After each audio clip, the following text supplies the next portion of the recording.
Hello and welcome. This is Playing Favorites, and I am Justin. I'm Paul. Hey, Paul. Cat looks bigger today. Yes, in honor of the fantastical creatures of Studio Ghibli. I made sure that this cat was loud and proud, so you can see the space cat. Can we see the pizza now? Because we couldn't see it before. Let me see the pizza. Okay, so the taco is over here. Okay, I see the taco. See the taco. Pizza's over here. See that? So we call it space pizza. Wait, no. What do you call it? Laser cat? It's usually just space cat, but space taco cat? pizza cat. Taco pizza cat. Taco pizza cat. From space? I was trying to combine the both. I'm like, no, wait, no, they were two separate nicknames. So space cat and taco pizza cat. Okay. Well, if no one has any idea what you're talking about, you're just listening to this. Again, we're just going to remind you. Sorry. We do have video versions of this show now. I know that, you know, we're getting close to our 50th episode. We felt it was time. So I think the last, 5 episodes or so, we've had a video version, maybe a little more. Yeah. We've been doing that pretty consistently. Yeah. No, it's been good stuff. I think it's been worked out really good. I like seeing you when we talk. It's a lot better. It is a little easier to not interrupt each other. That's right. Yes, much better. Much better. But yeah, go check out the video versions, but continue to listen to us. But in case you didn't know what we were and you have no idea why we're talking about cats from space and pizza and tacos, I mean, why wouldn't you talk about that? I don't know. We're a podcast that talks about a variety of different things. Right? Is that right, Paul? That's right, Justin. We talk about a variety of different topics, and we try to pinpoint why something is a favorite for us. And this week's topic is all based around Studio Ghibli films. So I feel like this is our hardest assignment yet, because there are a lot of good things made by Studio Ghibli, and it's really hard to narrow down to honorable mentions and favorites. We were just talking a little bit off mic. And we're just going to tell you right off the bat, shout-outs across the board. We shout out the entire catalog of Studio Ghibli films. Just pick one and watch them. They're great. But we, in addition to doing this podcast and having this audio and the video, we have other videos and other stuff available on our Patreon page, where you can become a patron, like our final favorites, 8-Bit Sean, Mac 40K Painting, Josh Benoit, and all of our honorable mentions. So thank you all for supporting the show. Really appreciate it. You guys are awesome. And so today, though, right? Just in case you're new to us and everything, we like to kind of warm ourselves up before we get into the the nitty gritty of playing this little game of playing favorites. You have a surprise topic for me today, right? Or a surprise question? I do. I have a surprise topic for you. It's kind of like a touching off point, because I feel like you'll have plenty to say about this, and I bet you probably have some questions of your own after it. But one of the things that I love about most Miyazaki movies and really like the Studio Ghibli movies is like the rich characters. It's not just about like one or two people. It's usually like a community of people. Like So my question to you is, which is your favorite side character from a Studio Ghibli movie? Not a main character, but a side character. I've got like a bunch, but there's one that really just like stuck out to me. I mean, it's hard because I feel like, okay, I have a group of side characters, right? I guess, oh man, this is a tough one. Right off the bat, my gut feeling is the pirates from Castle in the Sky. Okay. I just love them. Hilarious. I don't know what it is about them. They're really nice people. They're pirates, but they're really nice people. Pirates. They're good people. I like the way that they look. I love like their interactions. Well, it makes me think of like like the mom makes you think of the mom from Goonies if she was nice. You know what I mean? Like, okay, Mom. All right, Mom. Yep, that's her. Yep, she's like the ringleader kind of figure. Yeah, no, I get it. The mom from Goonies. That's good. If she was nice. Yeah. Go ahead. So what's your favorite side character? I could dig that. A group of characters. If I was to say a group of side characters that I like the women of Irontown from Princess Mononoke. They are hilarious. They're like the because they're like, yeah, we're doing the real work, and they show it, Yep. And I don't know, there's something really good about that kind of portrayal of women in an anime action movie like that, where they just kind of slow things down, or like, these are the people that really run things. These ladies, and I just think really it's funny that they're literally like doing the bellows with like kimonos on. They're not wearing anything, for the job necessarily. It's too hot. Yeah, I guess so. Well, may as well just not wear anything then if it's too hot. I don't know. Wow. And the guys are kind of like useless. They're like, way overblown. Like, I will say though, from that movie is also my favorite individual side character, and that's Jigo, voiced by Billy Bob Thornton. Yes, that was one that I thought of initially because he is a really interesting character. I really enjoy his just Shades like of gray. Yeah, like it's just, but his like nonchalant, like, oh well, like he just doesn't, something goes wrong and just like, I guess I'll just go over here. Very Billy Bob Thornton-y, that's for sure. Yeah, I felt like his casting was weird at first because it kind of took me out of it. The very first time I saw it, I was like, oh, Billy Bob Thornton. And then I was like, no, like, I dig this. This is how this guy would sound. And like listening to the Japanese subtitled version, or the version that's subtitled in English, the Japanese voice actor is kind of similar to that kind of like gruff, kind of world weary, I've seen it all, like, oh, if that doesn't work out, I'll figure out something else, like we'll always find a way. Like that kind of mentality and voice does shine through, and I'm gotta say I was surprised Billy Bob Thornton did it so well. So this is the I said before the show that if I had a surprise if you didn't have one, so my surprise actually relates to what you just said.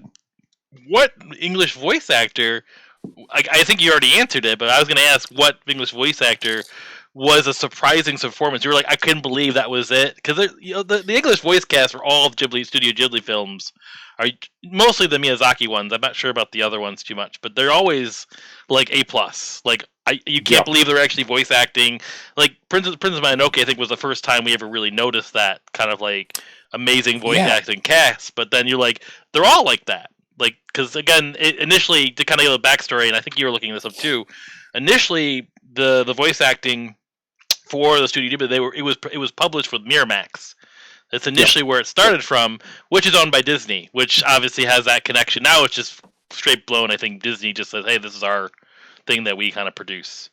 But they always get some amazing voice actors. So, what besides Billy Bob Thornton, was there one that like surprised you, or?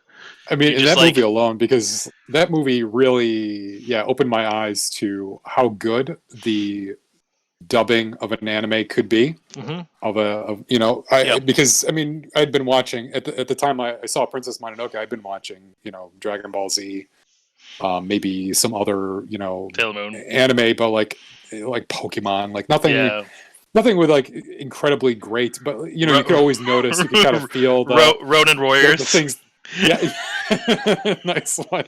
You could always kind of like tell when somebody, like when the translation wasn't that great.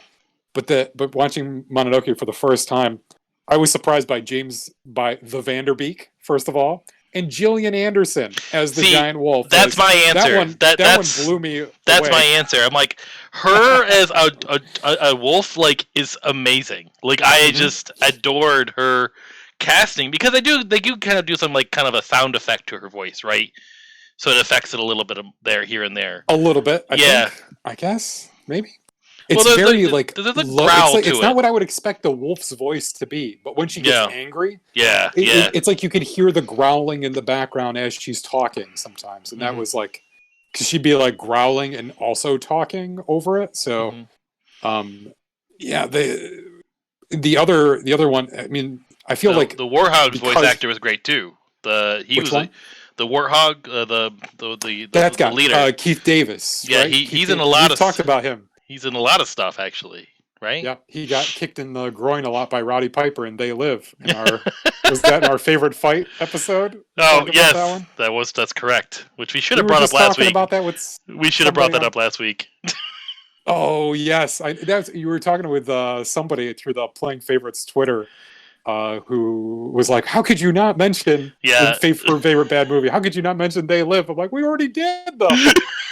We did. We forgot." Yep. But no, the voice acting. I mean, across the board, though. I mean, another one I want to shout out, though, and this was extremely surprising, was Billy Crystal as the flame from Howl's Moving Castle. He's the flame? Yes, he is the flame. Oh my god. Yeah, like that. Didn't even know that. There's so many good casting in that one too. It just the list goes on and on. Like as far as like how good the casting of these movies are, and just like, and like even like there's like subtle like little roles. Like for instance, Jada Pinkett is one of the women from Irontown.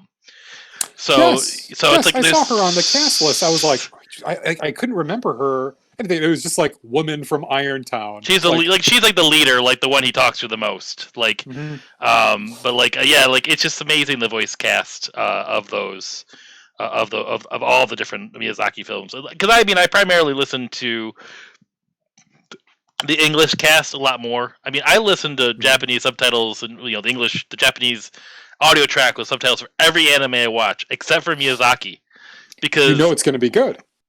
Yeah, because there's something about those movies that I just really enjoy hearing the English version of it. I mean, I've dabbled into a couple of the Japanese ones, but I just want to kind of relax and watch a Miyazaki film and not have to worry about reading and just sort of enjoy the animation and enjoy the Exactly. We're gonna go to, you know what I mean? Like you get distracted by the subtitle a little bit when you're watching anime, but generally it's a lot of you say Dragon Ball Z, it's a lot of static and not moving and paused. You don't need to focus on the actual visuals as much.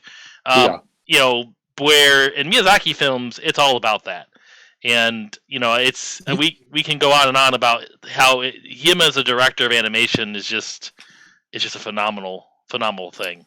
You can't take your eyes off of the actual film itself. And I completely agree. I didn't know how to say that other than like the animation is just so beautiful and fluid and like alive. It feels somewhere between reality and animation sometimes, or like hyper realistic in some points that you don't want to be reading. You don't want to be you don't want to take your eyes off of the visual medium itself, because that's what animation should be. But yeah, like we've been used to like the Shonen Jump, the Shonen, types of anime where it's like I'm just reading a book while I occasionally look up to see someone go Super Saiyan 2.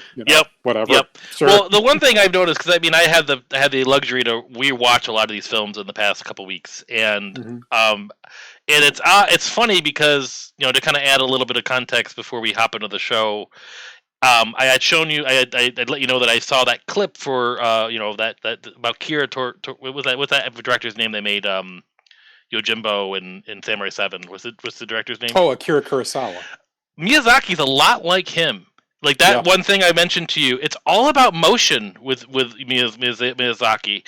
Like you might have a very still scene, but like the grass is moving, or there's something. You can see the wind. Yeah, like there's a lot of thing about motion, and just like I noticed with a couple of the films I was watching, it's never like a very serious thing that you see that motion in. It could be just someone running down the street to get somewhere, and how he handles running and how he showcases running. It really keeps you engaged, even with a mundane little task of them just like running down the street to go shopping. Or having background like people moving through the scene, or honestly, even just like a close-up shot of somebody animated just breathing. Like there's just something lively about the way he showcases it compared to any other animated film that you kind of watch. It doesn't have that. It's almost lifeless a little bit. It's like this is a cartoon. I'm still enjoying it. It's still pretty, but it doesn't have that kind of like you said reality to it. That kind of like sense of like this fits. There's a sense of like realism to this world that's usually fanciful or a fantasy.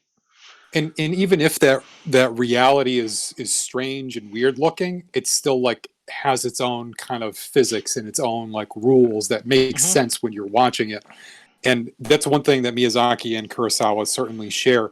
And I feel like because I remember seeing this, a while back. Maybe you've heard of it too. There's like a term in Japanese for this style of like filmmaking where it's like focusing on like these moments where there's not really much going on. They called it like the space between clapping, like the sound between a clap, where it's like the anticipation of something Like what you're saying about like you're watching somebody like running from point A to point B, and they may like stumble a little bit, or they might like bump into somebody, or they might just trip over their own legs. Yep. These kinds of things where it doesn't really forward the story, it doesn't like advance the plot, it doesn't do anything, but it gives you, the viewer, like a chance to just like absorb the world a little bit more. Yeah. So like minute after minute of that, you feel like you're in this world and you understand this world, even if nothing has been said and the plot hasn't been advanced at all. Well, it'd be like 6-7 minutes of this stuff. It creates a sense of still depth. Feels good. There's a sense of the depth of someone coming down the street, where in a 2D world, it's like that. There is no like running down the street. It's just running from this side of the paper to this side of the paper, right? Oh, that happened in like that. I know we'll talk about this, but that happened in Spirited Away when she's like running for like 5 minutes. She's like running from one point to the other. You remember what I'm talking about? Yeah. Oh yeah, I remember that scene really well. It like goes through all the scenes that you've seen her in before, and it kind of like connects the world, so you kind of like see these places in relation that's to a great example. But he was doing that since the beginning. Like some of the older films show that too in different ways, because obviously the animation quality has improved over the years based on some of his earlier work versus later on. But still, even the earlier stuff, it's like just seeing like someone run out, like they show the scene of them running out of the house, running towards the camera, and that cures her. I always say his name wrong. That the other director's name, Akira Kurosawa, whatever. Kurosawa. Then her just continue to running, and the panning, the way he pans down the animated page, right?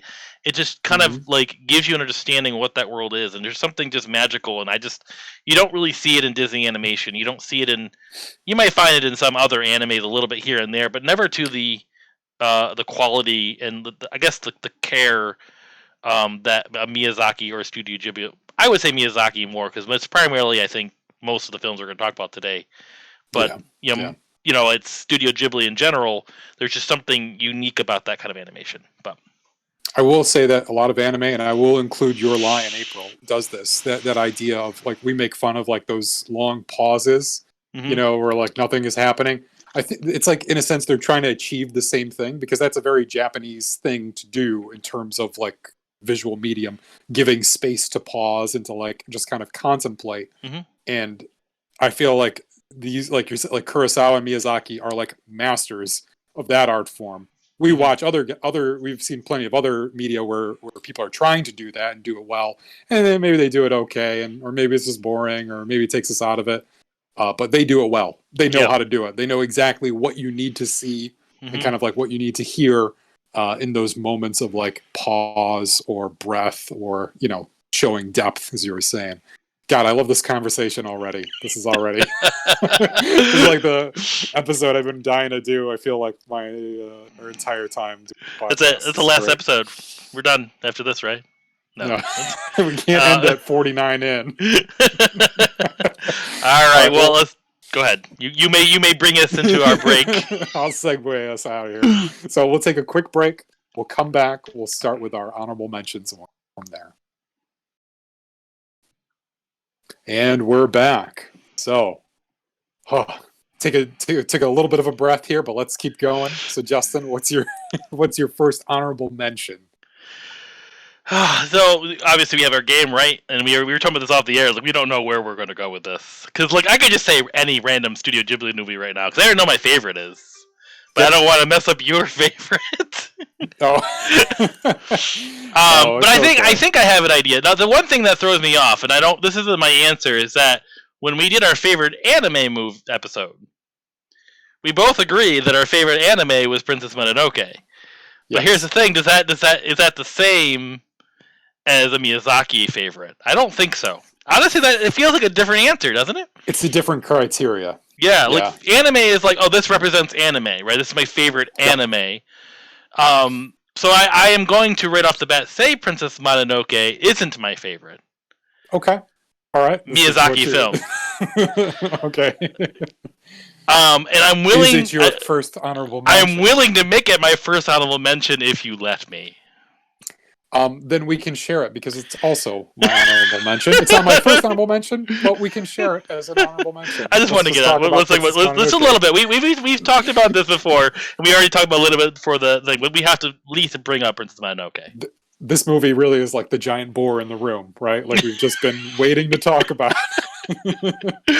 So let's get it out in the open. Yes, we both Yes. love this movie. And we if you go back to listen to our anime episode, we talked about it. I wouldn't say as in depthly as a Miyazaki discussion, but like really like that is like an entryway drug. I think back when we were learning about anime into what Miyazaki was like that film. Yep. I really think really is what made me wanted to dig deeper into anime. Like I Yep. I obviously liked other things, but when you learned about Miyazaki for the first time, and I didn't even know who Miyazaki was when I watched Princess Mononoke. I'm like, oh, this is a good movie. We need to watch. Like I heard great things about it, and I don't even know how I heard about it, to be honest. And that just made me want to watch every single Miyazaki film from then there and out. Yeah, it got a theatrical release in the United States. It got such buzz. I think it went to like the Toronto Film Festival, and I remember like Roger Ebert, like it was on the what's it, Ebert and Roper, like after Siskel died. So it was Ebert and Roper, the movie critics show on TV. They brought it up, and I remember seeing it. And probably where I saw was it. like, wow, they're talking about an animated movie. And then like a year later, I would actually watch it. But like from then, I just remember it was on my radar. Like, what is this anime movie? Because I knew a little bit about anime from like watching it on the Sci-Fi Channel. Yeah, like Akira like or something like that. on the Sci-Fi Channel or Saturday morning anime they used to do. Yep. It wasn't great stuff. It would be like Vampire Hunter, or I mean, not to diss Vampire Hunter, but I mean that first movie is it is what it is. It's hard to get through. It is hard to get through. It's animated by a 12-year-old. Okay, that's really who it was meant for and who it was made by. But when you put that next to Akira and Ghost of the Shell, yeah, it's pretty rough around the edges. Yep. So I mean, like Gundam Wing and the the Gundam Wing movie there. Do you remember that? Endless Waltz. That and like Akira were like the first like feature films that I had seen. Like I was like, okay, like anime could be like a serious genre. And then I have to say, like similar to you, I don't know who among my like group of friends like found it or was like, we need to go see this, or like somebody has a copy of it. But I ended up seeing it at somebody's house and just being blown away. Yeah. And just like walking away from that, like I've never seen any animated movie like that before, let alone an anime movie, Yeah, it was just in a class all of its own. It had this sort of maturity to it, right? It sort of like it wasn't like that extreme anime, like big violence and titties everywhere. It was like blood and violence. And, it wasn't like that stereotypical anime where the reason you watched it as a middle schooler or high schooler was like, I gotta watch something risque and rated R. Put it in the bank. But Princess Mononoke had, like you said, likable characters, an amazing anime. I mean, still going back to this day, the animation is phenomenal, and it's one of the movies I didn't get a chance to rewatch in the last couple weeks. I've seen it so many times. Yeah. It's like I don't want to say I memorized the movie heart for heart, for word for word, but when you think of characters like Eboshi and like the Iron Time woman Jigo, even like Ashikata, which is that neutral party. I think I said his name right. But Ashitaka. I think that's what you said. Claire Danes, by the way, she was Princess Mononoke, which yes, again, she was the princess. So Kristen Dunst is in there too. She's like his sister before he leaves. Like that's all she does. It's just such an amazing cast of characters, and every person, every moment, every single little thing in that movie. It's like you're just in awe by it, or just like maybe disgusted by it sometimes in certain situations, but it's just like you just need to keep watching. You can't take your eyes off it. It's like seeing the first infection with him fighting the boar was like that was was magical. Like as far as like just the intensity of that scene, watching it grab his wrist like that. I'm holding my wrist up into the video camera here, but like. But it's almost like that weird. Like I almost say like we did our favorite episode on like favorite hero. I should be talking about this guy. Like he's just like full blown hero. Like I am going to stop this curse because that is what I'm destined to do. It's okay that I'm leaving my family and friends because I am cursed, because that is the right thing to do, and I will stop this spread of darkness. Like yeah, dude. I mean, I watched some clips of this, and yeah, like yourself, I've seen this so many times, and just I guess I never really like. There are things that I kind of figured out about it. Like, there's not really any completely good or completely bad character. Every character has like a shred of good to them. It's all about like shades of gray. Like, I mean, from the perspective of Lady Eboshi, she's got this industrial town that's encroaching on the forest and on the environment. So this is kind of like a anti-industry message and an environmentalist message. But at the same time, the women that she has are like women that she saved from like brothels and being like trafficked as children. Like. And then you have the scene. The bad things that she does are like tempered by these good things that she does too. And the one scene that really kind of showcases the human side of her, right? The good side, the great side is the way she handles lepers and bringing them in and looping them into that scene is so powerful. It's like showing that they have worth, right? Even though that they're like people that like society would just discard and be like, get the hell out of here. Yeah. She's like, no, we'll find you a place. Yeah. No, you're absolutely right. But then you kind of when you learn about the forest and I mean, obviously it's a mystical forest, and then now that world is dying because of the human expansion, and that's sort of the story. It's like having these rules that can talk and supposedly bite you without a body. I love that scene, by the way. I love when he just like that wolf comes over and just comes and just like takes Ashitaka, right? He just grabs him by the head and just like shakes him. Oh yeah, that part. No, I'm talking about the end though, when Gillian Anderson, because we talked about her, when her character actually dies, she loses her head. But like a wolf's head can still bite is a phrase that Eboshi always says. That's right. And the head just is like slithering around the ground and just like rips her arm off. Like Yep. And it's like it's like and again, like you don't like in that situation, who's in the wrong? Like who is the wrong person? Is it Eboshi for not listening?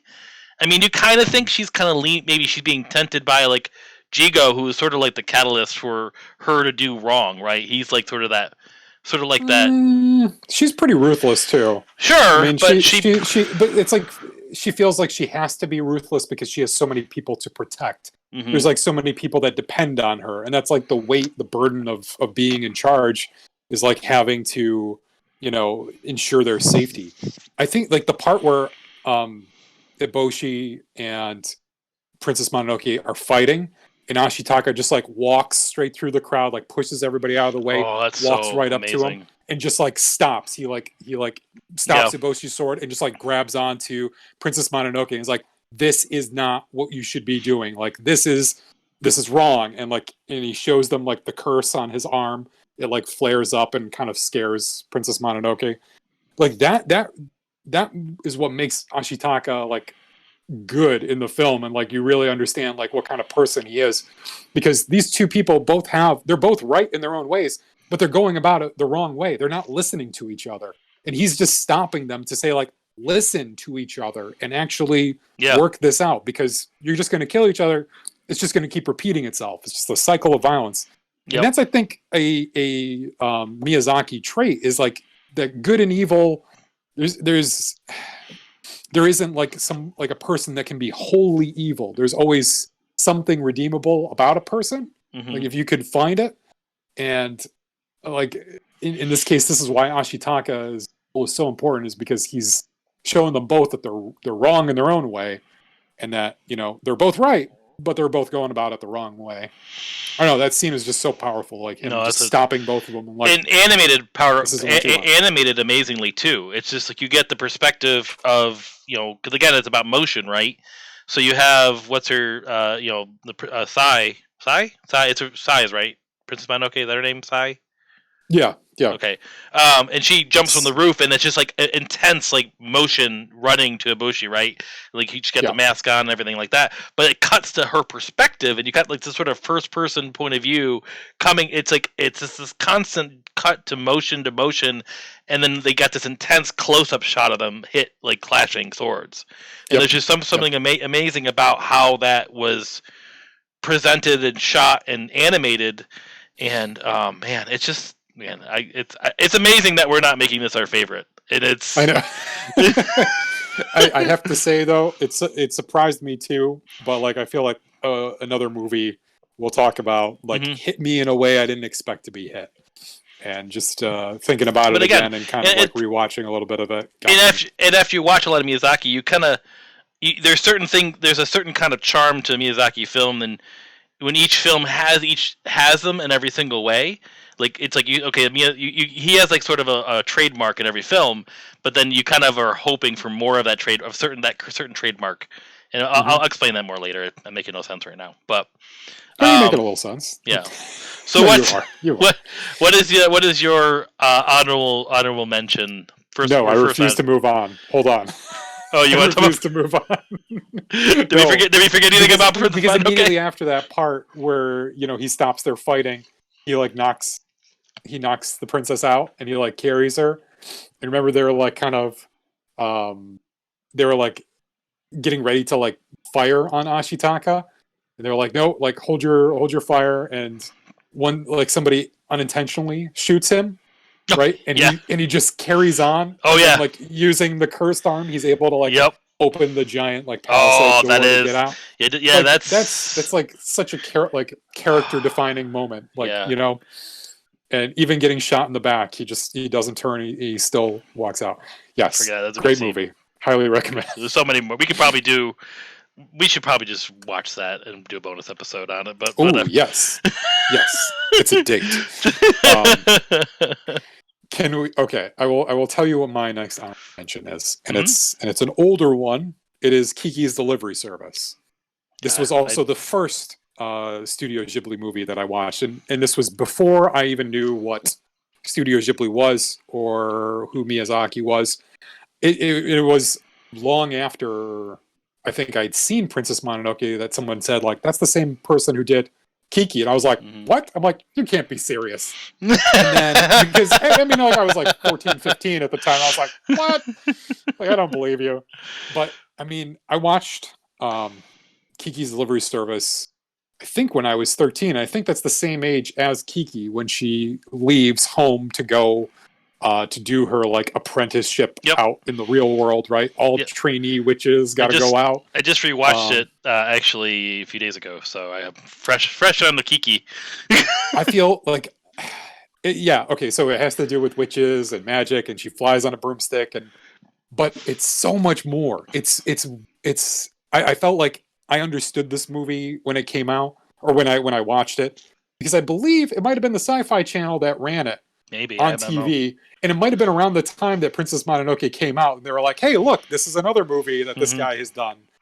And I watched it with my mom, and I remember getting really emotionally invested in the story because I was going through something very similar. I was working at 13. I had my first job then. Like, I grew up in a household, we didn't have a lot of money, so I was working for my spending money, basically.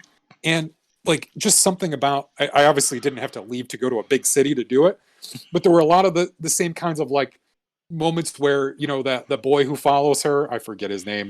Tombo. Yeah, Matt Lawrence, by the way. Tombo. Matt Lawrence did the voice for him. Yeah. Huh. Look at that. Is that the one from Boy Meets World? I think so. Lawrence? He's one of the Lawrence brothers. I don't know. Okay. I don't know. The Lawrence brothers, as they are referred to. But I don't know. I really got that. I because Tombo keeps inviting her, like wants to hang out, and he invites her to a party. But all him and his friends, they don't work, and they're like so surprised that she has a job and that she can't do things because she's working. And I went through that quite a bit, especially when I first started working. Was like I just started this job. I want to get as many hours as I can, and I didn't have time for fun for a while. And just something about. You see Kiki's daily struggle with that and trying to figure out her place in the world, and when she actually starts the delivery service, it's actually a bad thing because she starts losing her connection with her magic, which I mean you could kind of say is kind of like her art form. Yeah, so we're watching it because I didn't watch it till oh bless you. I didn't watch it till way later. I watched it after Prince Michael. Maybe I was in college or something. I think I rented it. I think even from Netflix. I can't remember. But I remember I liked it. I adored it. I thought it was adorable, and I thought it was like such a cute little film. It is weird how it ends, kind of like you just sort of like Kiki saved the world, and it ends. Like it's sort of really quick because the blimps start crashing at the end and stuff like that. But yes, the airship is crashing. So the reason why she loses magic after watching it again recently, and I didn't maybe notice this, I think it's all about her confidence and her her ability to not really like her distraction by being like being her true self. Because she's the whole movie, she's against herself, right? She's like, I don't want to wear this stupid cloak. I wish I had pretty clothes. I wish I had this. I wish I had that. Like she wants all these things that's not her, and not accepting her role as a witch. Like she likes being a witch. It's just that she keeps trying to like find the other thing, or the thing that isn't really what she's meant to do. That's the impression I got from rewatching it. You know what? You and I, we are Kiki. We are doing something that we love, our little art form here of conversation, and we are. It takes up time, It takes up our time to do this, and one of the things that I really took away from, like rewatching a little bit of it recently, is that like if you could say like her being a witch and flying in general, right? Like the ability to fly is kind of like her art form or her ability to express herself and really be herself. She does the delivery service, and then it's like she's monetizing her art form, so like it becomes more of a chore and a job than it does this thing that she loved. And that's, I feel like, what leads to her like break in confidence, and eventually like she doesn't hear the cat anymore, Gigi, right? The cat just stops talking and just starts talking like a regular cat. I'm gonna blow your mind for a second. Ready? You ready? What? I'm gonna blow your mind. I'm gonna blow your mind for a second. Ready? Oh, okay. Go ahead. The cat's voice actor. Phil Hartman. Yeah, that's right. Yeah.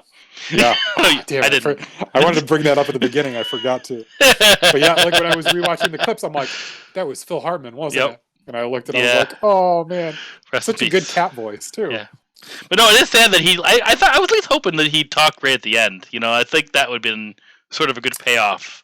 But I feel like it's implied that he's back. Like but like right the last scene is like her like saving everyone. She does this awesome thing like to save Tombo from falling from the blimp, and then he just jumps on her shoulder and meows one more time.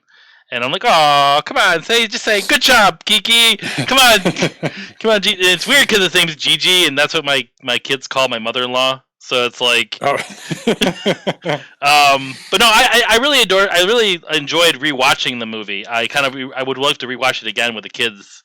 I think they'd really like it, especially since I have two daughters. So I think they'd really get a kick out of watching it. I wonder what the age group is on this, because I was thinking I would like to show this to my son as well. I think he'd like it because it's animated so cool too, like the city effects, like the way, because it's kind of this weird like mix of like a Japanese and San Francisco city all in one.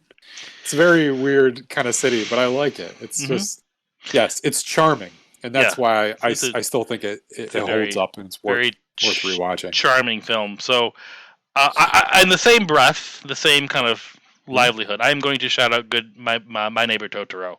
The logo. Or I can talk about something else.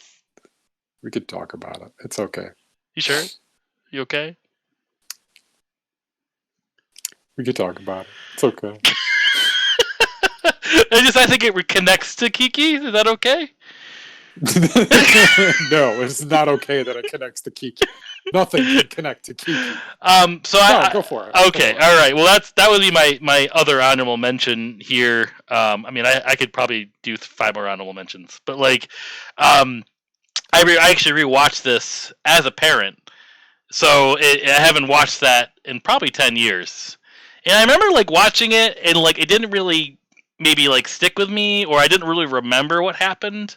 I just remember that Totoro was pretty cool. And I remember it was a good movie. But watching it from actually being a daughter of 2 girls, which that's what not daughter, the dad of 2 girls, seeing that dad and the way he is and handling like a situation, with the mother being sick, I think I could see myself being that dad, sort of, living that life. But it's just something about it's just that's a wholesome movie. Yeah. And I don't know how else to describe it. The animation's cool. Totoro is awesome, and just like it's such a simple story, but there's just like the animation of Totoro is really, really like his when he opens his mouth and does like big like smile and like he's got giant teeth. Giant teeth. Like I giant human teeth though. I know. It's so like big molars. It's so like engaging, and I was seeing my children in the two characters. Like you have like the way they acted was very similar to my two daughters, about the same age too, because the youngest was 4, and then I'm not sure the oldest. I think she might have been like maybe I think she's 8. Which is but yeah, that like little bit of a difference in age, so difference in emotional kind of So seeing that like. Go through this little journey of adventure and magic and so forth, and it definitely has like that kind of Miyazaki. That's when Miyazaki, I think, really kind of showed his friendly side, his playful side. Was My Neighbor Totoro, and it really kind of hits home across the board because it's not really that depressing of a movie. There's not a lot of bad things that happen, kind of at the end, but it's not like extreme. It's like it's. Children take it as a horrible experience, but that in the end it's okay. Yeah, like May, was it May? Is that the younger? I think May. This is Sasuke and May. I think May goes like she runs away and like they're looking for her. Yeah, and that's kind of like the final kind of because they wanted like where is she and like she could be anywhere, and they're kind of like they have adults like searching for her in the lake because they found a sandal, and it's like, oh, it's not her sandal. I'm like, yeah, because their mother was supposed to come home for the weekend and she didn't. They were worried about like her like having extreme complications, so of course they take the cat bus to see their mom, which is this is why I have the cat today behind me. So this was my favorite, and it still is my favorite Studio Ghibli movie. Getting that early.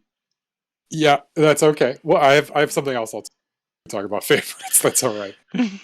But this movie, it's about being silly, right? Yeah. Like that's really like the dad, and like it seems like when the dad, like when there's like a storm, right? And he's just like he just starts like yelling. He's like sometimes if you he starts laughing. Yeah, he just you just laugh at the thing that scares you. You're in the bath, and it makes it go away. And yeah, it's very different watching it as a parent now than watching it the first time, because the first time I was just like the same thing. I was like, oh, this is cool, fun, nice, cool animation.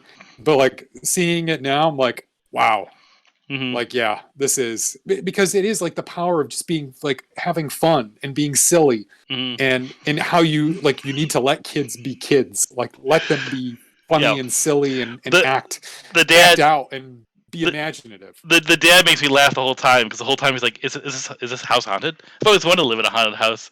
Oh, those ghosts! I like ghosts. It does remind me of like the way I talk about some of these things with like my son. It just like when I say like he says like, "Oh, I heard there are ghosts here." Or something. It would be the kind of thing would be like, ghosts? Really? Ghosts? Like, come on out, ghosts! Yeah. Like, come on, we want to see you.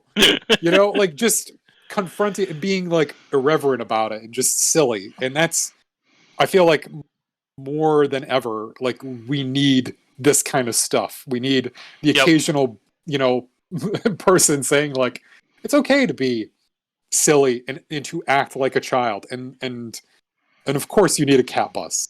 Of course. Let me tell you, the first time I saw that, like the cat bus, I didn't say a word, just like my eyes went wide. This is like, well, it's I was like, it is okay. The way it's presented too. It's just like it's so out of this world. Like we've seen like so many crazy things in our lives. As like growing up in the '80s and the '90s, all that Nothing stuff. Could prepare us for Cat Bus. No, at least the way Cat Bus moved, or like opens its door in its body. Like it's kind of gross. You'd say it, but it's funny. It's like it's just a thing that you need too, because the first time they say it is when they're waiting for the bus. They're waiting for their dad, and bus after bus goes. People on bikes, like, and they're just waiting, and it's raining, and then all of a sudden Totoro appears. I love that scene with and Totoro. That just like lightens the mood completely, and it changes the whole dynamic.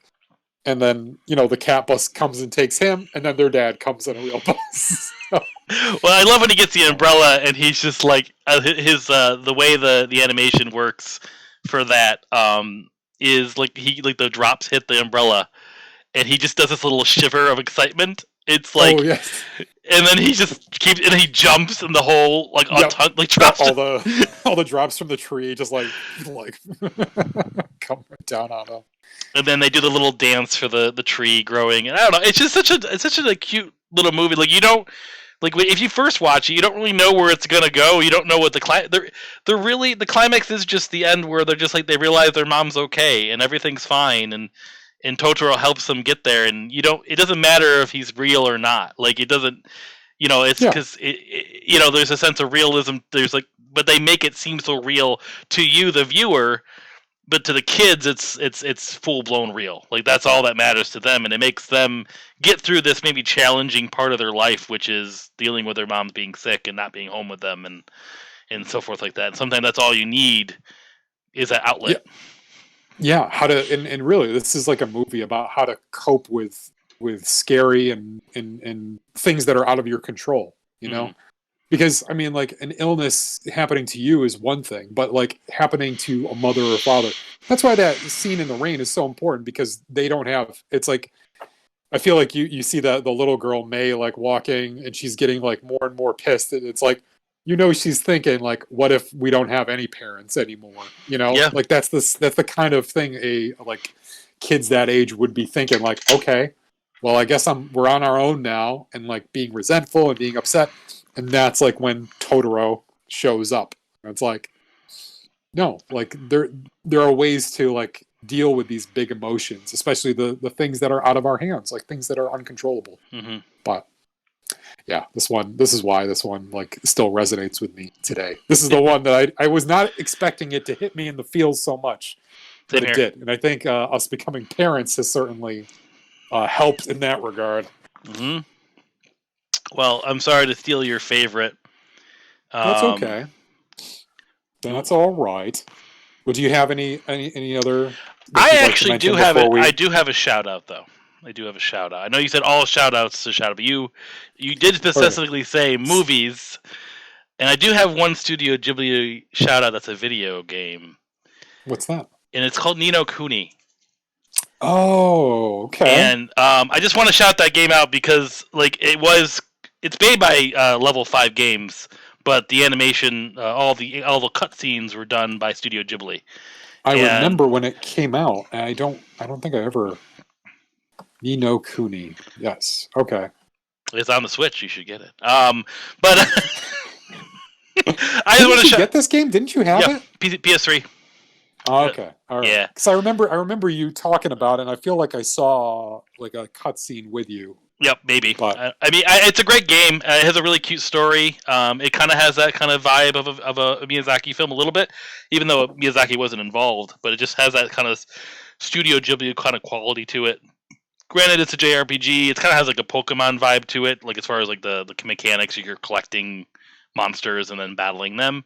But you also have like other characters in your team as well. But I just like the animation in that game. It's a cute little story. I don't want to spend too much time because we're here to talk about film, but I just wanted to shout out that Studio Ghibli piece of media, I guess. Esque. Studio Ghibli-esque. No, that I do remember that, because I remember it like a variety of different kinds of characters too, right? And that's like it reminded me a little bit of like Spirited Away or Howl's Moving Castle, like the little side characters in these places. And Ni no Kuni actually means a different world. That's actually what Ni no Kuni means. So he goes to a different world and he fights monsters, but there's more to it than that. He's actually finds out his mom is there and all that lovely stuff. So he thought his mom had died. Very cool. It's a good game. Just want to shout it out. But so I just did Good Neighbor Tokyo. Do you have another honorable mention, Paul? No, so mine were Princess Mononoke and Kiki's Delivery Service. The only one I would mention, and I guess in a honorable mention kind of way, It's been a while since I've seen it, but it would be Howl's Moving Castle. Mm-hmm. I love what they do with like aging and like character design in that movie, because it's all about the way the characters look, like reflecting their inner kind of perspective. I forget the name of everybody except for Howl himself and the Witch of the Waste. Was it? Yeah, Witch of the Waste. Witch of the Waste. Weird, like blobby, gelatinous woman. Yeah, it's a Witch of the Waste. I love her. You have the boy that's his apprentice, and I can't remember his name, Marco, I think. And then because I just watched this. That was the first one in my rewatches. I watched Howl's Moving Castle. It's based on a book. Yeah, it is. Yeah, an English book.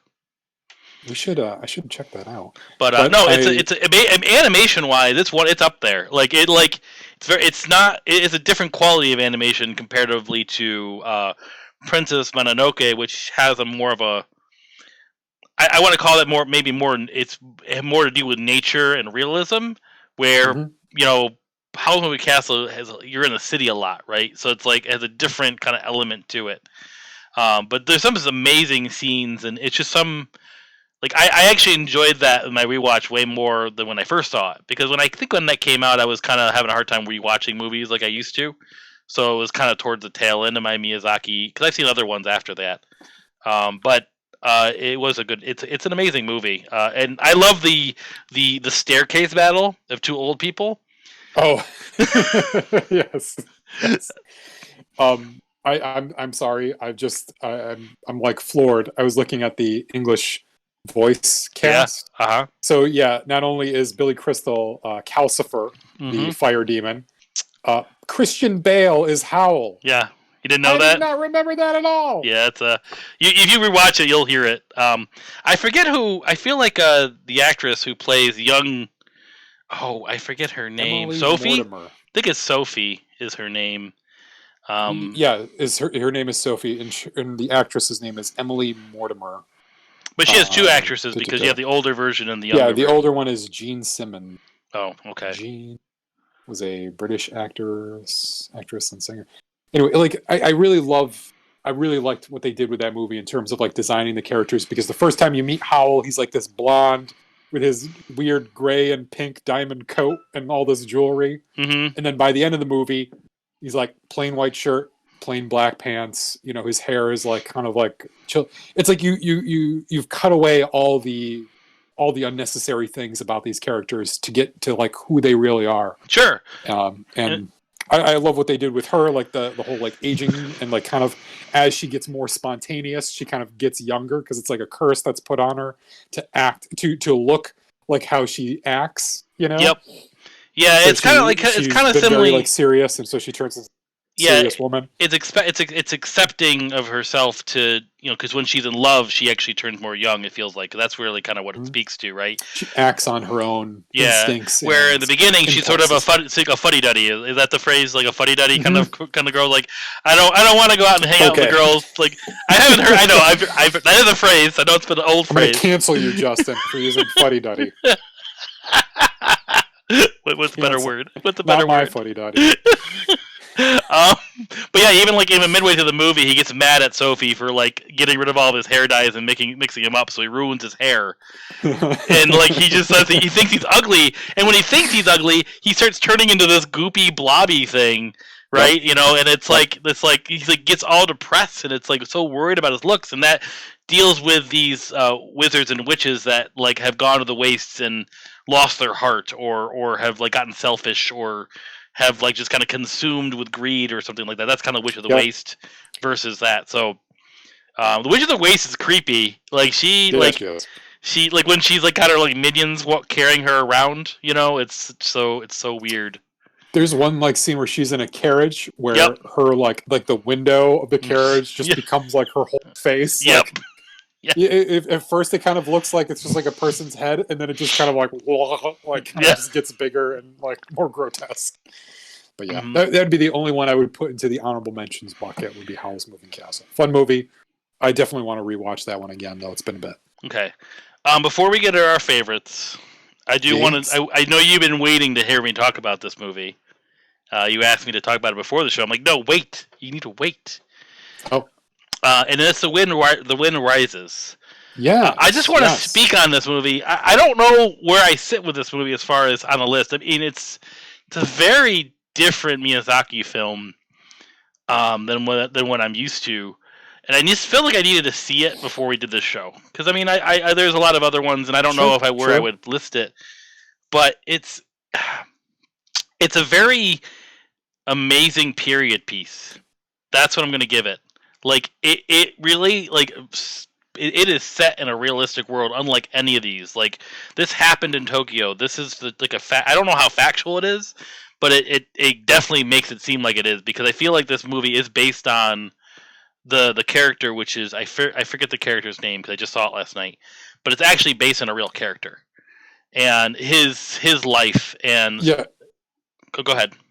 I'm just saying it is because it's kind of a not necessarily a documentary, but it is like a biopic of the guy's name is Jojiro. Jiro Horikoshi. Yeah, so like it obviously throughout the trend, and we haven't touched on this, is Miyazaki's obsession with like aircraft and planes and flying. And Yep. Miyazaki, I think Prince Mononoke is the only one that really doesn't have something like that I can remember. I don't Any remember kind of like flying. I mean, the spirit of the forest grows into a giant. But yeah, there's not much. There's not much actual flying. No, but other than that, I mean, a lot of the films have some sort of like aircraft or planes and weird aircrafts too. Where this one is really kind of showing it's seriously just like a love letter to planes, but a love letter to this character. And all the animation in the real world isn't very Miyazaki to a degree. It's very like, this is how it is. This is the world. I mean, granted, you have a kind of that elementary of motion and animation, and it's a very, very beautiful film. But it isn't like that kind of like friendly and kind of playfulness that we're used to seeing in Miyazaki. Much more realistic looking. Very serious. And honestly, that was I forget the other guy. So Miyazaki, and there was like two other people, a producer, what's his name? Toshio Suzuki, who's been like a longtime producer of Studio Ghibli movies. But the other animator who's worked alongside with Miyazaki for a very long time is Isao Takahata. And what like you can kind of like notice which movies that they've worked together on. The ones where Takahata's kind of taken the lead, the characters are much more realistic. But when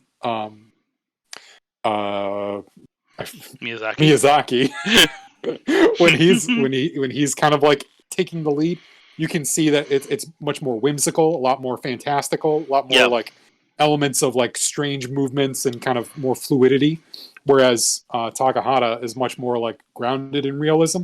And that's what that was the one thing I'd seen about The Wind Rises is that it was almost like an homage to his longtime partner too. Okay. In terms of like the animation style, it was much more like grounded in reality, and maybe not lacking that Miyazaki charm, but it certainly like minimized a little bit more to kind of like showcase the story more. So where the way they kind of balance it out is that the main character, it's like a story of his life, right? So very beginning, he has a dream to become. He wants to be a pilot, but he can't because he has bad eyesight. Because he has glasses. So his dream is to become, and that's the beginning how the movie starts. So you see him sleeping, and he actually has a dream. Initially, you don't know it's a dream. It's that kind of normal. We talk about the animation of seeing like things happen that were kind of like normal. So he climbs up on top of his roof, and you're seeing a very old Japan, like a lot of like the old houses that have like the grass roofs, and you see cattle pooing things. It's very dated, and I wasn't really sure. Going into this movie, I didn't really look into it too much, to be honest. And I'm like, I'm just gonna watch it blind and just kind of. I knew it was about planes. That's all I really knew.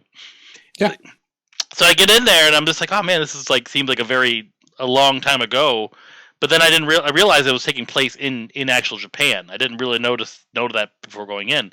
But it's him dreaming and climbing on top of their old house and old roof, and then all of a sudden climbing into an actual plane. The plane looks awesome. Like it's like this really good looking plane. All of a sudden you're starting to realize, and the plane's flying around. The colors start getting more vibrant as he's flying. All of a sudden, what you're seeing just seems very not realistic. realizing it's a dream. Like Okay. in the end, so like that's where you get that Miyazaki is all this character's dreams, because he's dreaming of making this amazing plane. He has this amazing plane design that he's dreaming for about his whole life, and that's really kind of like the base of the story.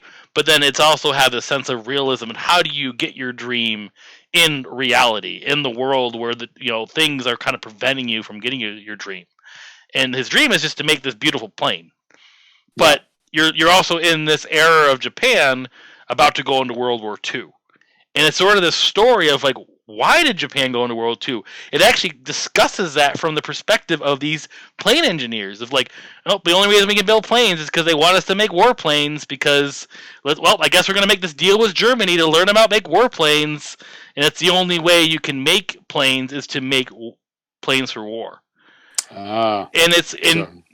And it starts off where, and I'm not really giving away too much, but like it initially shows that gigantic earthquake that hit Tokyo. That's how it kind of like really starts sets the tone.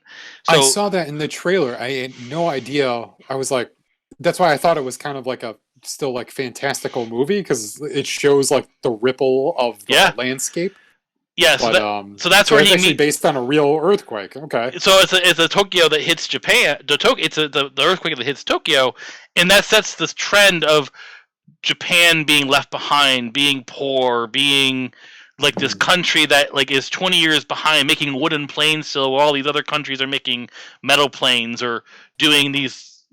It's almost feel like they're the fear of they see all the news. He's reading magazines from America and Italian magazines. Like he's obsessed with this aviation guy named Caproni, I think. But he's a person that made like passenger planes, and he lives in his dream. So he has like he talks this Italian guy that's in his dream. So like it's a very interesting. It's a very slow movie, but I kind of felt myself like really wanting to see where it was going. And I kind of like, after I finished it, I'm like, kind of like felt like, well, this didn't really feel very Miyazaki. It's not our obsession with Princess Mononoke. It didn't have that same kind of, but I kept thinking about it today. So it makes you think, because there is I've just never seen that perspective of World War II before. Sure. I've seen like Grave of Fireflies. I've seen that. I've seen our perspective from our take, but like seeing that sort of like civilian living in Japan, just trying to get through, understanding how everyone else in the world is just like, passing them by, and they just want to make planes, and he wants to make this dream plane. And then there's a romance story that happens too, which I feel like that's just what happened in his life, and I feel like he wanted to showcase it. And then you kind of see how that kind of fits and how it affects him. But like, I don't know, it was a really different movie. I recommend seeing it. There's some amazing kind of animated shots, but it's also just like a really interesting kind of like telling of that kind of like, I don't know. It's so hard to really kind of put my finger on what makes it kind of interesting. I don't know. I just wanted to discuss it because I just saw it. So it seems like it's asking some really hard questions too, and like might not necessarily have all the answers, but at least showing you a different perspective, a different side to why do people like, why would, because just doing a little bit of reading on it, it seems like he was like, him and his partner there, or his friend, were sent to Germany to kind of learn about like how they're making planes and to see their engineering ideas, and maybe get some ideas for themselves or to take some back. But also they also witness like anti-Semitism. They also like see just what's going on in Nazi Germany. It's like, it's almost like making a deal with the devil. You're like trying to, you want to advance, you want your country, you want your, you want to be at the forefront, you want to, you don't want to be like the laughing stock of the world stage. Well, and that's the thing, and I think like it's a weird kind of, it's interesting that his friend, right? He's really his friends with him, but they have two perspectives. His friend's the one that's just like, our country's poor, we're left out. I can't believe we use cattle to drag our planes out to the testing grounds. And like where Jiro is like, oh, I like the cattle. It's okay, it works. Fine. It's like he has this sort of like, he just wants to make his really awesome plane. He doesn't care how it gets to the runway. Yeah, like it's just like, yeah, well, I mean, it gets us, it works, it's like, but it's like it's a really, it's interesting. And the acting, I think I shared that with you last night. Was the cast for this movie again? Just I was just so surprised by it. Jordan Gordon-Levitt is main character. John Krasinski is his friend. Martin Short is his boss. William H. Macy is his wife's father. Okay. Like it's just. I see Jennifer Grey, Mandy Patinkin, Elijah Wood, Martin Short, Werner Herzog, William H. Macy. Yeah. Holy moly. Yeah, it's great. Emily Blunt. Okay. Wow. Yeah. I just wanted to give it. I consider that a very long-winded shout out because I really don't know where I put it in the grand scheme of things, but I feel like it's his last movie. It needs to be discussed. It's not his last movie. Oh, he made another one? I thought it was his last one. He's making 2 more. I thought he retired. Nope. He's producing, I think, or he wrote the screenplay for Earwig and the Witch, which is, I guess, a concert kind of like a musical kind of animated movie. But that's How Do You Live? I think that's supposed to come out 2023. But he's producing or directing? All of it. Directing and writing it. They can't retire, can they? He cannot. But I'm like, I don't care. Yeah. I don't want him to retire. I want him to die doing like, and I'm sure that's what he wants too. Like he's retired like 10 times and come back each time, and each one that he's come back to do has been like excellent. Everyone thought that this was going to be his last movie, like his swan song, It really feels like it, to be honest, because it's such a different. Yeah. It's like a different story. Well, it's like if he's got more though. All right, well, I guess we're doing another episode of this one. Speaking of, let's take a break, and when we come back, we'll talk about our favorite Studio Ghibli film. We are now recording. All right. 3, 2, 1. And welcome back. Here we are at the finish line. I don't know, man. There's been so many good movies we've talked about. It's hard to narrow them down to a favorite. But Justin, I already stole yours. You did. It's okay. I'll talk about something else. We'll just talk about yours. But what is your favorite Studio Ghibli movie? You're stumped, aren't you? You can't seem to figure it out. I have a feeling. You have a guess? But I don't want to. Do you want me to? No, I don't want to guess. Just guess. I'm curious. It's not Porco Rosso. I've never seen Porco Rosso. I never got a chance to see it. That's really fun. It's really fun. I was gonna try to do Porco Rosso, but then instead I tried to watch Tales of Earthsea. And I couldn't. I was going to use that as a joke. Like, my real favorite is Tales of Earthsea. The movie poster. I only got like 20. I only got like 20 minutes in, but I was tired, so I'm not gonna bash the movie on it. But it wasn't a Miyazaki. It really is the favorite Miyazaki film show, to be honest. Right? It really is. It kind of has boiled down to that. The other stuff's fine. Yep. But we're more interested in the auteur. Hayao Miyazaki. So my favorite, and I can't. It's like so hard for me to change it. So whenever I go to want to watch a Miyazaki film, this is the one I always seem to like. Oh, I'll just put that one on. It's the one I always want to watch. It's the only one I want to keep rewatching. Okay. I don't care what I have. And what's the answer, Paul? It's not Laputa, is it? It is Castle in the Sky. Oh, it is Laputa. Castle in the Sky is my favorite Miyazaki film. And we kind of mentioned, I kind of said there's a reason that you pick a favorite Miyazaki.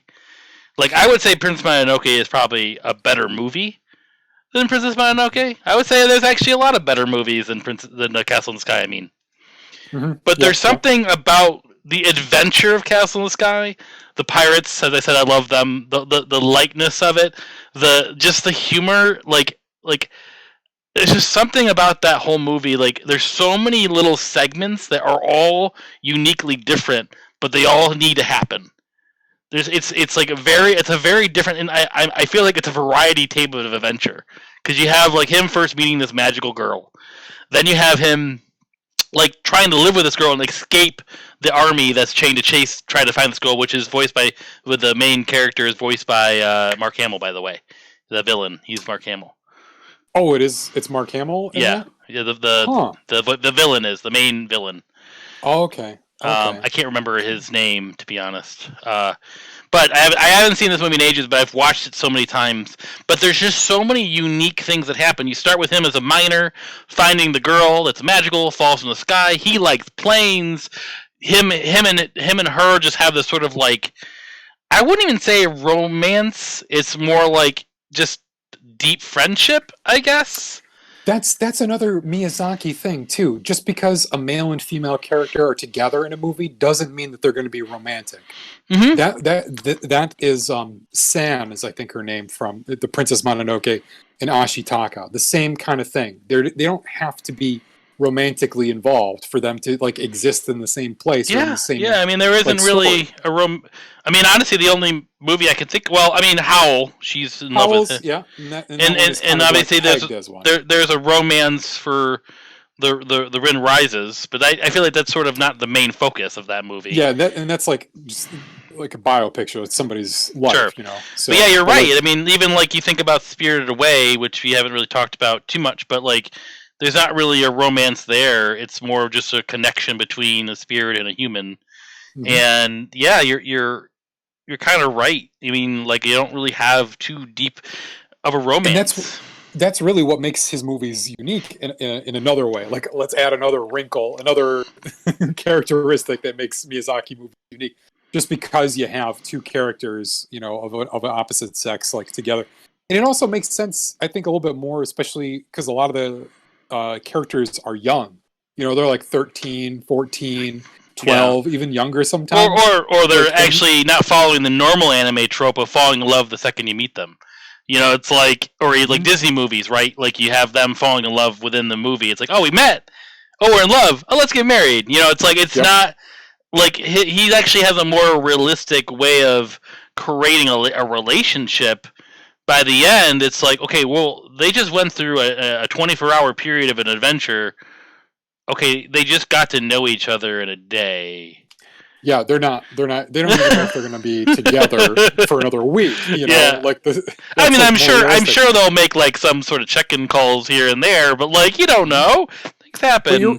But you're right. Like other animated movies. I mean, you could say a lot of movies in general lack this kind of emotional depth. They're not willing to put two characters in a story together without having them fall in love, or you know. One be immediately enamored with the other one.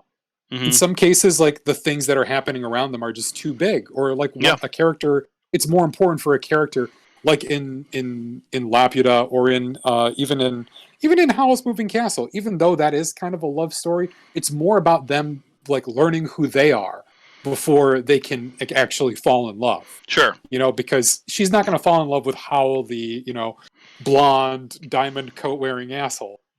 And he's not going to fall. He doesn't like, you know, it's like they had to become who they were, like who they really were meant to be in order to fall in love. And like the falling in love parts, it's like, it's over here. The more important is like the becoming part. And like, it's almost like that. Like, it's like that, like you just kind of put in your mind what could happen, right? It's that what could happen later is, I feel like, a better answer than just forcing it in the end.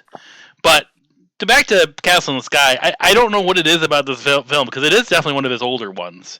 So the animation is a little dated, but there's just something about that story of like them journeying to the Castle in the Sky and what you find when you get there. The robot, like that's such an awesome robot. Like there's just so many little different elements, and learning the history of what Laputa is, learning that Mark Hamill's character is like a descendant as well, along with actually, Anna Paquin is the voice actress that plays the other girl. I can't remember her name, but and then you just have like sort of like mini stories that happen like on the airships, and I don't know. It's just like the different like characters in it. Like there's like a scene like in the kind of emphasizes why I like that movie, because it's very the animation and the way they present it is very comical.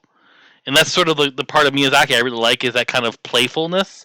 But the one scene is like when they're in the town when he's trying to escape with and I can't remember her name. It's gonna drive me crazy. It's like Shira or Sheeta. Sheeta. She's a princess, Sheeta, right? Sheeta. I remember. I'm hearing Mark Hamill's voice now saying Sheeta.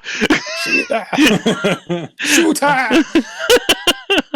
But like there's a point where it's like you have this very burly guy that worked in the mine like going against this other burly guy, and they just are like pumping their chests at each other and ripping their shirts, and just the English voice dub of that is hilarious. Like, oh, he's gonna pop his buttons, like it's just silly, but yet it's serious at the same time. It's like there's this weird like silly and seriousness where I don't have to like where Princess Mononoke you kind of have to like be in the mood to kind of watch that. You have to watch. You have to be like, I'm ready to watch some Princess Mononoke right now, like where. I always am ready to watch Castle in the Sky. It's like this really unique balance. I don't have to be really ready to go for it. It's kind of this relaxing, chill experience that I love every little thing that happens. Even James Vanderbeek, I don't mind hearing his voice. He somehow fits young Patsu running around in his thing. And the animation is so cool. Like, again, like you talk about intensity of movement. It's just like every little thing that they do. Like, there's rocks falling everywhere. There's just so much debris in that movie. Like, you can't stop but help watch everything. It's like there's like every little rock is moving, and I just think it's like eye candy to me. Or just like the shrapnel budget for that movie is so high. Like the animator's like, God damn it, how much does he want in the air? Yeah, well, I think it's funny because it's oddly enough we're doing this show right now, and I watch another podcast, and I'm going to shout them out because they're kind of an inspiration. It's kind of funny I listen to, and they do a whole segment I've called In Reviews, and they're actually reviewing all the Miyazaki films right now. And they did Castle in the Sky, and I guess I gotta look this up, but I guess they like promoted that they used like over like 380 colors for this film. Like it was like a thing they used to promote back in the day for animation. Over like 380. Well, I mean, it's like when you would see the old like when you had like Ben-Hur, they'd say like filmed in CinemaScope. Yeah, you're like, oh, cool. Or in Technicolor. Technicolor. I'm fixing the camera here, so hold on. Let me. Okay. Oh, whatever. We'll just be blurry the rest of it. Everybody works. There you go. But I don't know what it is. I mean, maybe it's just like the cast of characters. The pirates are just entertaining. Like Patsu and like that relationship with Sheeta. I don't know what it is. It just overall, it's just a fun movie. I love the animation of it because I do like that old 80s anime quality a little bit sometimes. You'll also appreciate that Grandma Dola, the lady with the pirates, she's voiced by Cloris Leachman, who was Frau Blucher. Really? In Young Frankenstein. What was that? I don't know. I mean... Did you hear that too? I think you might have to support us on Patreon to understand what that was. Yeah, I think only somebody who saw this episode of Frankenstein really understands that reference. But I did not know that was the same person. She is an awesome voice actor, though. I love her character so much. Such a great cast. It's just like she's such a like that. Like again, like I said at the beginning of the show, she is that like the Goonies mom that is good. But she's just a pirate. It's like like she just has this weird kind of Patsu. Now you're gonna imagine her saying Blucha every time. But yeah, so that's my favorite. It's hard for me to not pick that one. I don't. There's nothing really about like story wise or like it's like your very typical like let's find a really secret place in the sky and like I love the fact that that race just has like robots and they're more advanced and they sort of died at one point and I don't know what it was. It just it really got me hooked and I just kept watching it and I just love that one. It's very fantastical. It's fun, and I can certainly see why it's one that you'd want to like come back to over and over. And I mean, it came out around the same time as I think like the Lupin the Third movies as well, like the Castle of Caligero or whatever it is. Yep. And like where those movies were like sort of grounded in realism, like you could see this kind of like split in animation from Japan in terms of like what you could do with anime and then like Yeah, this is one I'd like to watch. It's been a long time since I've seen this one. I would want to pick this one up again. And just hearing Mark Hamill like as a voice actor. Yeah, and just like it's serious, but it's lighthearted at the same time. Like it doesn't take itself too seriously. So yeah, it seems like something you can enjoy anytime. Yeah, like I love how. There's one thing creepy about that movie I wanted to say really quick though. What's that? Is the pirates all obsessed with Sheba? Like they all want to be her. Like they're like her husband. It's really weird. Like that is a little. They're all like at least 30 years older than her. Like, yeah. But she's the only female pirate on deck. But they're pirates, you know. It's like, what do you expect them to be? Air pirates, chased. I guess. Oh, okay. Different, right? Justin, oh God, I feel like this has not only set us up for talking maybe in the future using something for a bonus episode in the future, but I feel like we're also going to have to at some point delve into Kurosawa films and wade into those waters. I've watched a couple of those. I mean, Yojimbo I loved. Isn't that a Kurosawa film, right? Yojimbo? Yep, Yojimbo, Ran, Dreams. You showed me Ran, but yeah. Yeah, I'd be all for doing favorites of that, a favorite episode of that. But we'd have to plan for that. Of course. Well, why don't you tell the folks at home what do we actually have planned for next week? Nothing to do with that. That's for sure. Nope. Let's take a left turn. We have done many favorite systems of video games, and we're running out of them, to be quite honest. But there is one system that has plenty of games to talk about, probably way more than we need to, and that is the Nintendo Wii. That's right. So we're going to... Yeah, go ahead. Yeah, we're going to be talking about our favorite Wii game. That's right. That's right. I'm excited. To really... Because there's a lot of okay Wii games. To actually really get down to the favorites of this. Quick, I have a surprise topic right now for you. Oh, what is your preview? What is your favorite Waggle? Is it the? I forget. No, I like the Waiter. The Waiter? Isn't that from? So you don't like this motion, or do you like the like back and forth or forward or? Oh, Waggle. I thought Waggle. We were talking about WarioWare. No, just you always had different Waggles in each game. WarioWare had the unique ones, but there was always I like those. Like the chicken. The chicken is this one. And that guy with a very soothing voice would be like, "The waiter brings your food on a delicate platter."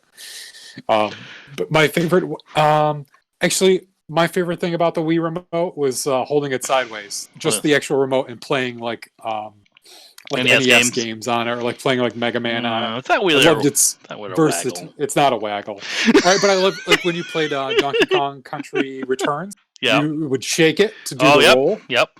So that's my favorite Waggle. So when you play when you play Twilight Princess, that was like you do the sword. I actually like doing that because I would lay there. Skyward Sword. No, after like they always advertised it as like, like slash, block, slash, and then realistically, this is it. Yep. You just play the drums. That's what you look like right now. Yeah, this is like you're on the couch with your arms like spread out. Yeah.